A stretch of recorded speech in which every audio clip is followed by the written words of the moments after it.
Ya Allah, subhanallah. Cantik. Ya Allah.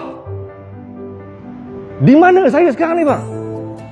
Allahu Akbar. Masjid yang paling tua di bumi Sarawak, Masjid Al-Qadim, dibina pada tahun 1861, tuan-tuan. Walaupun dibina di Bandar Sibu, tuan-tuan, yang mana di sini monopoli orang Cina, tetapi Islam terus diangkat dengan mercu tanda hebat di tengah-tengah Bandar Sibu Sarawak. Masjid Al-Qadim yang tertua di bumi Sarawak. Jom tengok keunikan, keindahan dalam Masjid Al-Qadim.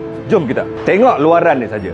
Luaran dia pun dah nampak betapa, ya Allah, betapa cantik sekali seni bina yang ada di Masjid Al-Qadim ni. Allahu Akbar, tengok pintu dia, bang. Subhanallah, kita rasa macam tenang je. Jom tengok dalam dia.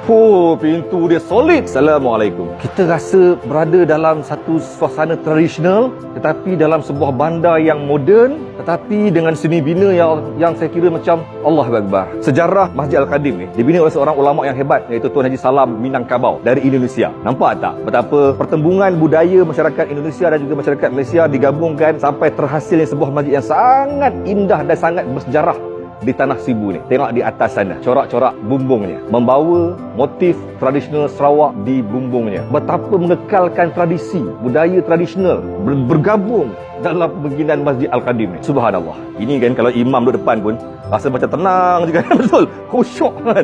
Ini seni bina ataupun motif yang sebenarnya dibuat di bumi Indonesia, tetapi menggunakan motif yang dibawa daripada corak Kelantan dan juga Terengganu. Dan satu lagi keunikan yang paling utama Masjid Al-Qadim ni, apa dia? Di bawah kapet tebal ini.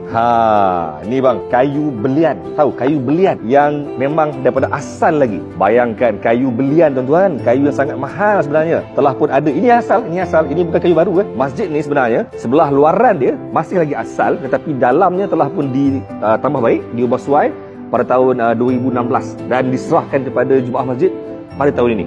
Jadi kali ini masjid ini menjadi mercu tanda agama Islam yang hebat di Tanah Sibu ni.